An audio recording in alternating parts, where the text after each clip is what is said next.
Good afternoon. This is Kent Campbell here with another therapist training video for you. I'm joined today with my dear friend and colleague, Beth Agnew, marriage and family therapist. She and I are both in private practice in San Jose and have been colleagues since our time studying in graduate school together many moons ago. Welcome, Beth. Thank you. Thanks for having me. You bet. I was excited to have Beth join us when I thought about this idea about moving from competence, just being competent, to being excellent. And the idea about how training and consultation and continual growth and renewal is what I see as being an essential part of being a therapist, and something that I wanted to talk to our viewers today about. And Beth, I suppose I'll say at the beginning, I thought of you in particular here because I think of you in several different certifications and ways that I know that, like me, your career has developed over time. And so I look forward to talking about these ideas today. Great. And so we'll move through thinking about these different concepts, starting with this idea about standard of care, talking about scope, and ideas about moving through the professional therapeutic world. We'll start with the idea about the standard of care. This notion that there's a minimum expectation from the community about what's going to be provided when it comes to psychotherapy services. There is this idea, this notion, this expectation about a minimum level of care, that when it comes to being a therapist, you're expected to do certain things, and that certain things are beneath what would be expected of someone. We'll use the definition that a therapist acting in a prudent and reasonable manner, following communal practices of other therapists with similar training and similar scope of work. That's what we're looking to do. A silly example I give is if someone comes in and says they're depressed, it's not sufficient to give someone a lollipop and tell them to go cheer up. That's not how therapy works. That would be below the standard of care, right? But instead, this idea that you're expected to follow protocols outlined by the BBS about confidentiality and assessment and using approved treatments, and not just making everything up as we go.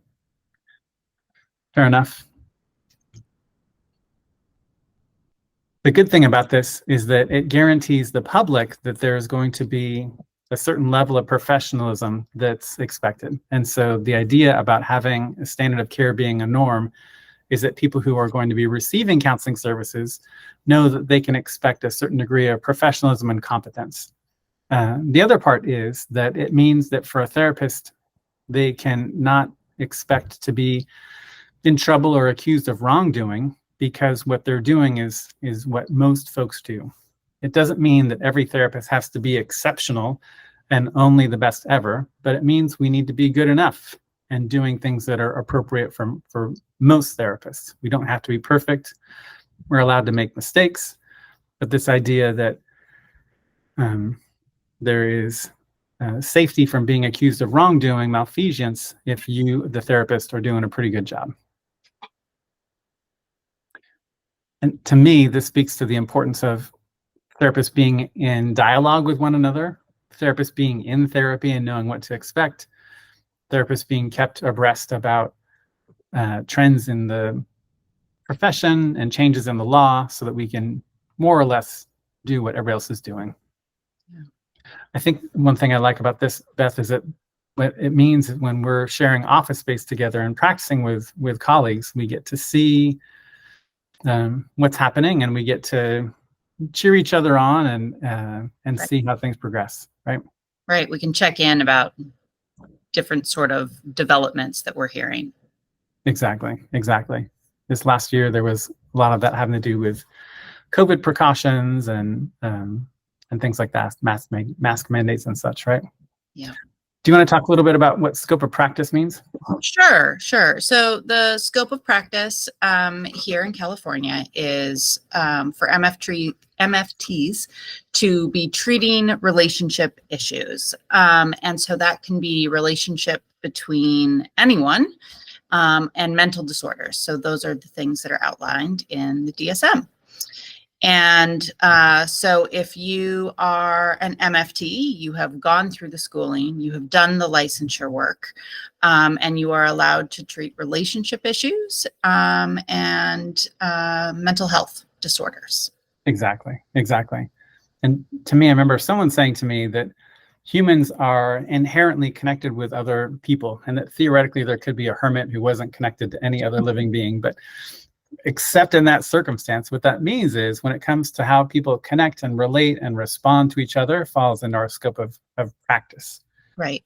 Um, And I think when you hear marriage and family therapist, some people think that it's, marriage therapy or Correct. family therapy, very literally. And really, it's relationships that you have with anyone. So it can be the relationship that you have with a coworker. It can be a relationship that you're struggling with in, your kid at the playground. And so it's really being able to understand all of those relations and not just marriage and or family.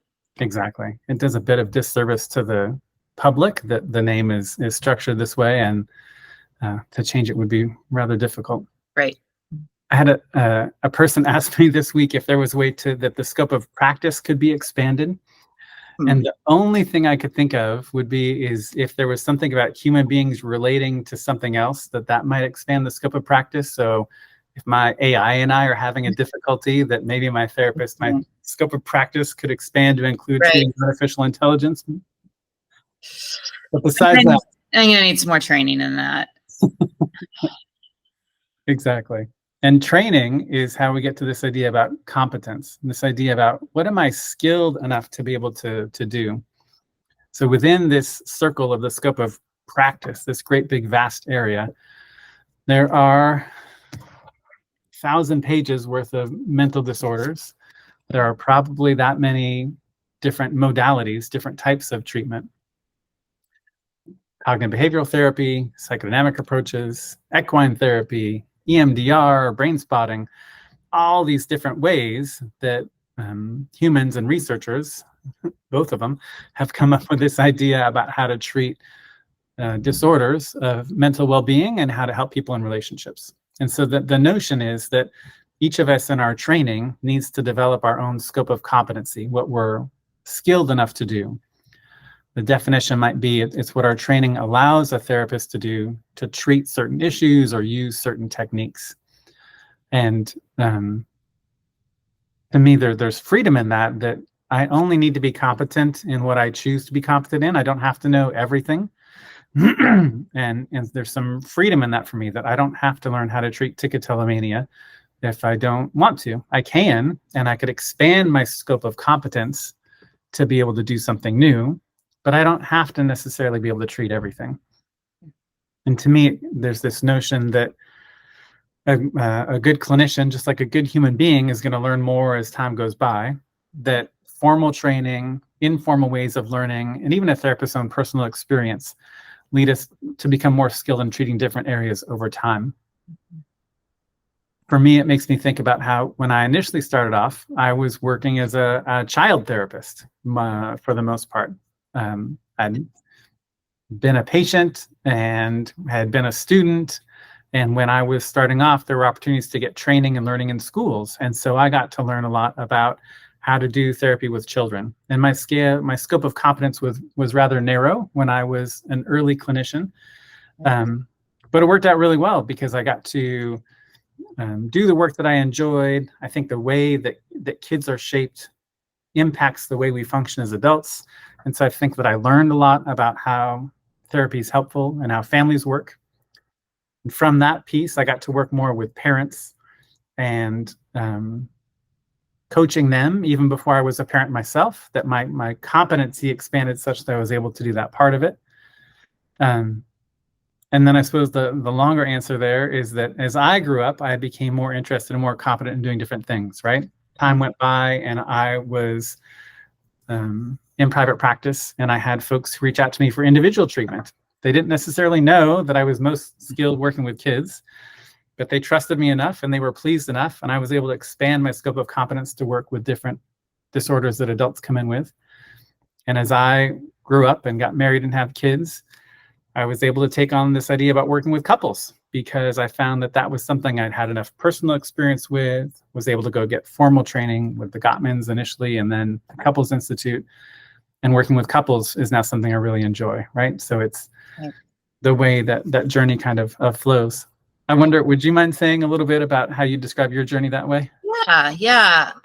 It's really interesting to look back over the many years now and to kind of see how that has evolved and how that has transpired. Because when I had my practicum, that final year of graduate school, I worked a lot with adolescents, and I felt like I enjoyed it. I felt like I was able to connect with the teens, and that it was really a population that I enjoyed working with. And so I got, more specialized supervision and training around working with teens. And then eventually I realized that I was seeing a large number of clients who had eating disorders, and I didn't have training and experience in eating disorders. And so I went and sought out more training and did a certificate program where I learned a lot about eating disorders, and specialized in that for a while, in not just seeing teens, but seeing teens with eating disorders.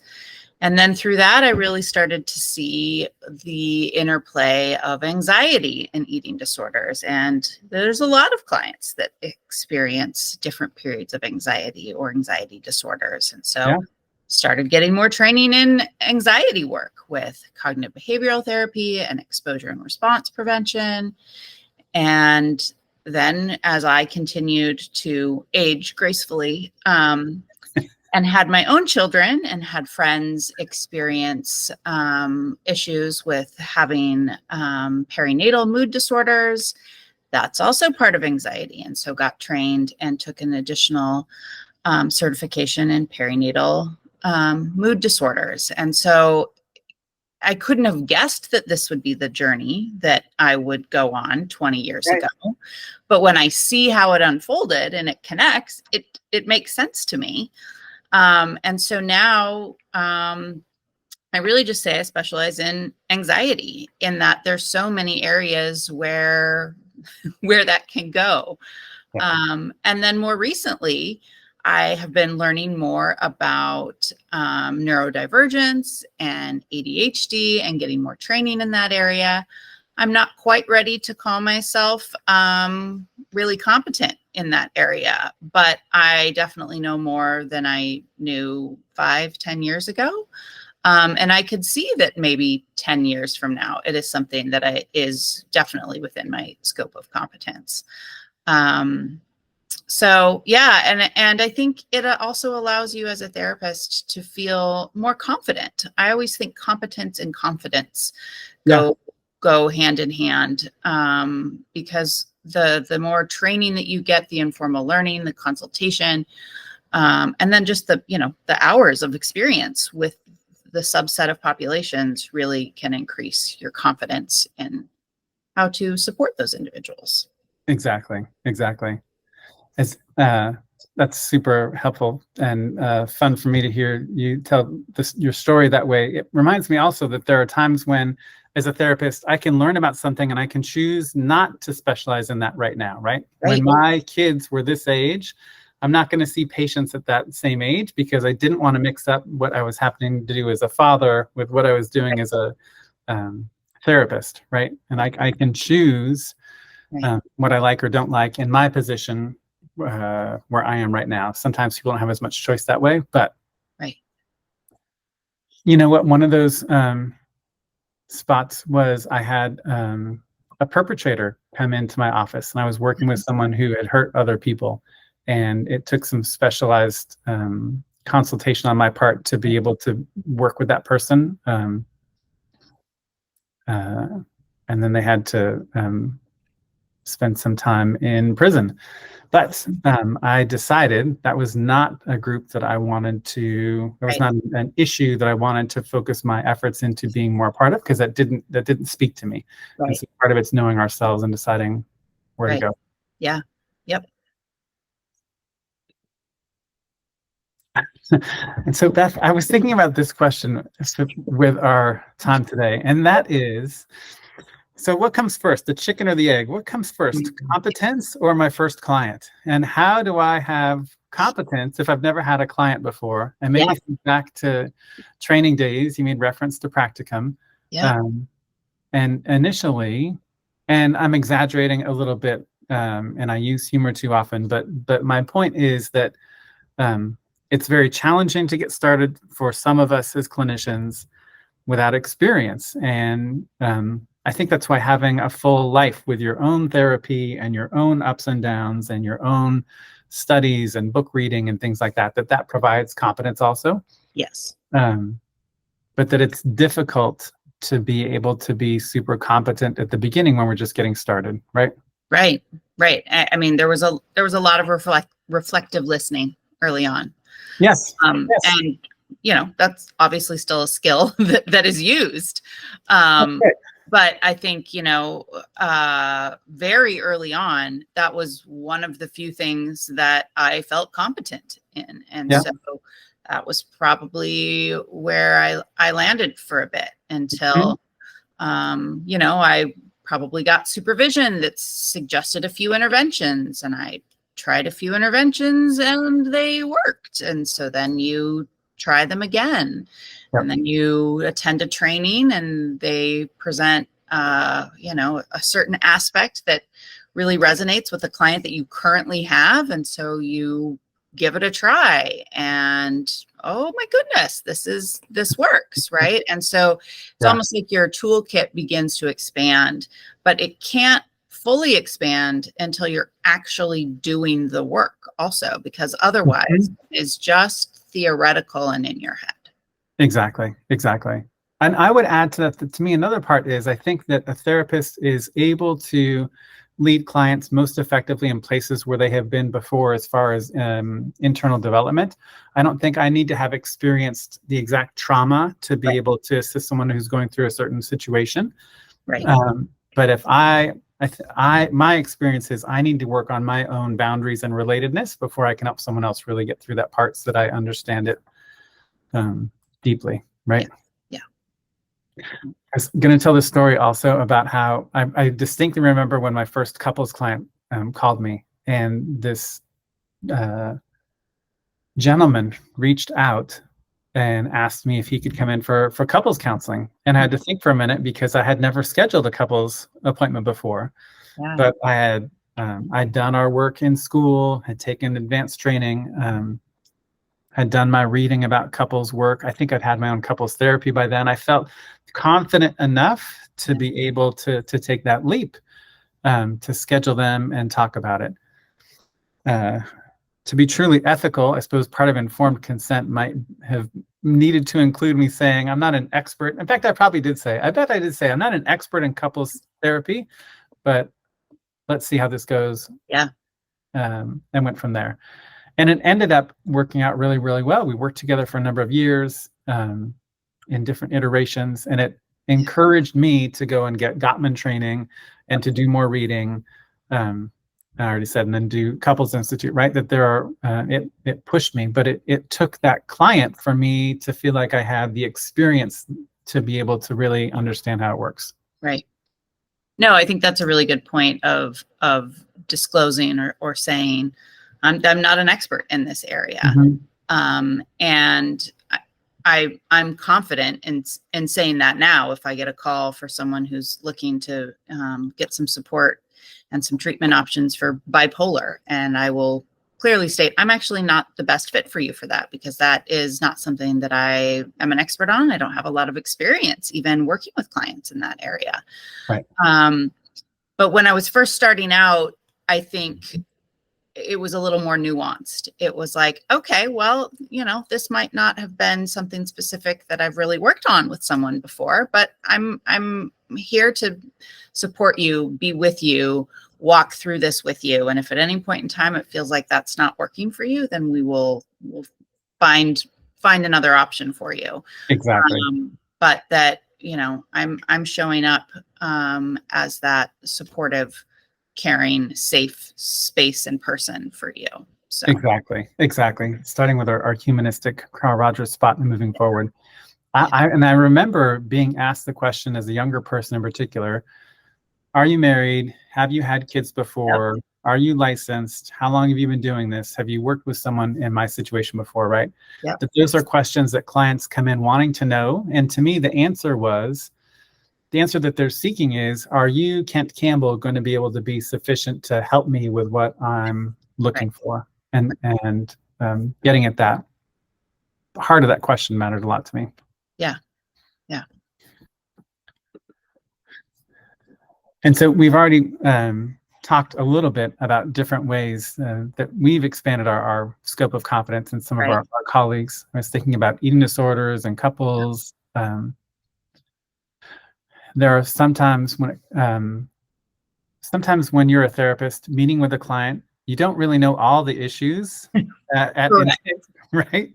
And so there are times when, many weeks, months into treatment, I find as the therapist, my client needs a skill set I might not necessarily have. I didn't know that you needed blah, blah, blah, blah. And if I had known that, I might not have taken you as a client. But since we're here and I'm the person you're trusting, I need to figure out how to be there for you, right? Correct. One of my favorite examples of that is I had a teen that was referred to me for an eating disorder.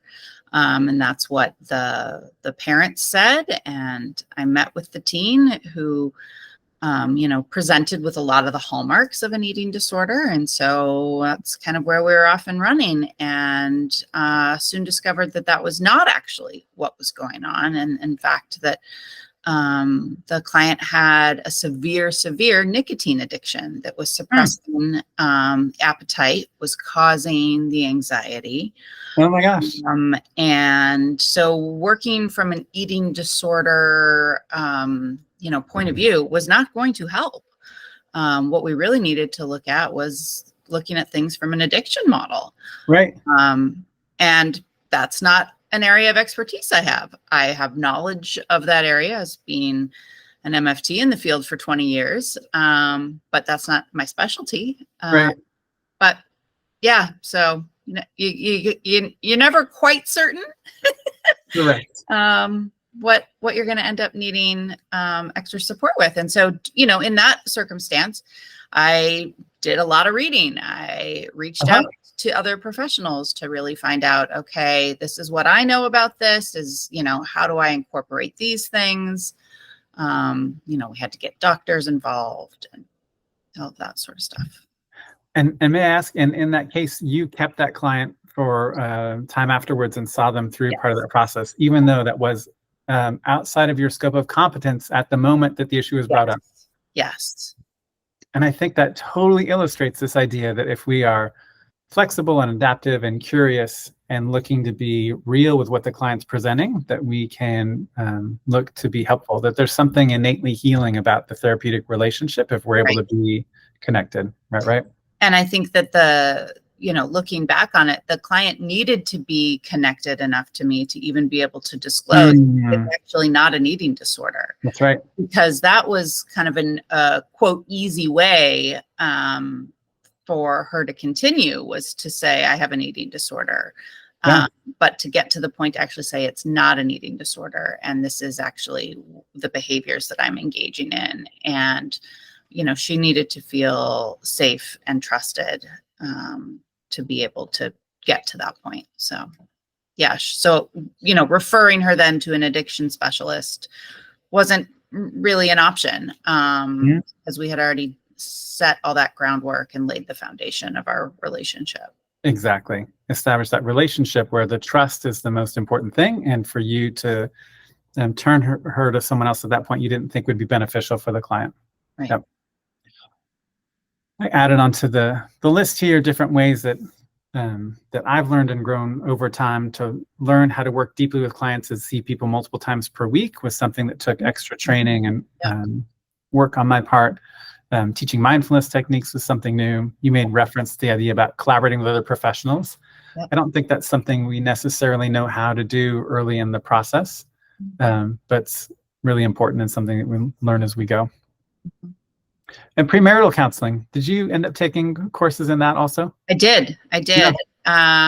And I really enjoyed it. And then what started to happen was that over time, some of the couples that I saw for premarital would come back, and that would be enjoyable, and I would work with them. And then, 5, 7 years later, they'd come back again, and they were having some conflict. And I realized I like the premarital option. Yes. Less of the, we are 7 years into our marriage and having a lot of conflict. Yes. And so I refer those couples to a lot of other people. Exactly. Because that's what's best for you and for the client, and keeping that in mind. Correct. Yep.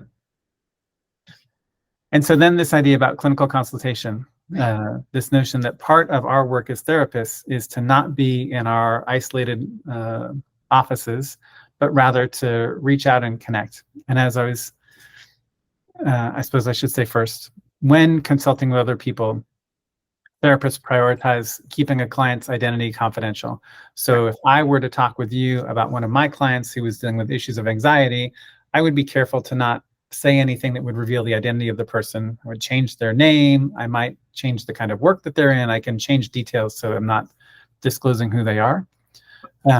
Consultation can be informal if you and I were to chat as colleagues, or it could be when I've and if I've paid you to sit with people and to consult about how this works, right? But that there's value in the same way there's value in receiving therapy, there's value in receiving consultation. I think you and I have both been a part of consultation groups where there were multiple therapists in the room with a lead consultant, and also individually met with people. Yeah. And clearly for specialized topics that if it's outside of my scope of competence, I might want to meet with someone that way. Right. So right now I've been a part of many different consultation groups over the past 20 years, but right now I'm in 3 different groups. They all meet once a month, so I'm able to get it staggered. And one of the groups is an informal group with colleagues that I've been with for a very long time. And we can talk about any kind of issue type of client because we all have a pretty wide experience at this point. I'm also in a eating disorder consult group, which is also an informal group with other eating disorder therapists, which is very valuable because you're really getting into the specifics of different interventions, different treatments, who are the latest treatment centers that are doing outpatient, and being able to kind of know what is available as local resources.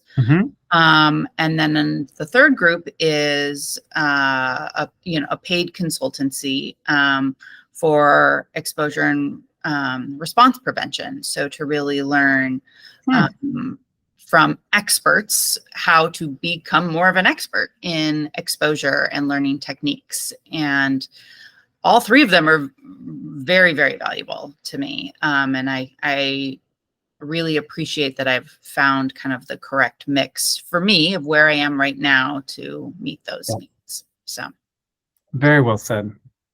And that's exactly why I'm so glad to have you. You're talking about the subject that you're invested in that process and learning, and you've really in your professional career made it a priority to stay connected with best practices and ideas, and that's one of the ways that you do that. Right. I've told other groups of students in the past. I haven't told you this before. I've told other groups of students in the past. You and I went to graduate school together and had a cohort of folks that would gather on Friday evenings at times after long weeks of hours of doing day jobs and then earning hours at agencies and meeting our first clients. And to me, that was my first informal consultation group where it was us together commiserating, but also supporting one another through the process. And I do often say it's important to find your people, right? The people that you connect with personally and professionally, and find ways to support one another, to not be isolated and burnt out, but to stay connected and encouraging one another. Right. Yeah. And so we have this last slide suggesting that, to me, part of the gift of being a therapist is that we're given professional and personal opportunities to continue learning about ourselves and our neighbors through this work. And I really encourage everyone watching this video to prioritize the idea about ongoing learning and being open and being curious and pleasantly surprised where the path may lead us. I do want to say, I think one of the things that inhibits therapists from sharing some of their struggles with consultation groups or supervisors is the idea about being vulnerable, or fear of being wrong, or not understanding something properly enough. The work that we do as therapists, I think, is so deeply personal. It's hard, I think, not to feel vulnerable and fearful about sharing it, the moments we're not very proud of.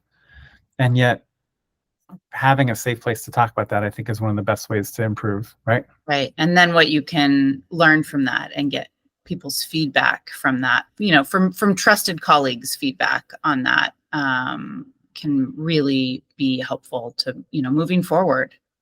Yep. And so what we're seeing is that the therapist's scope of competence expands as long as they are actively doing their thing through reading and workshops and podcasts, life experience, and more. Yep, I'll say just finally, I really treasure this aspect of our profession, that we get to have this encouragement to keep learning more about how to be good people and how to help heal our neighbors. And so here's to ongoing learning and doing good work and supporting one another.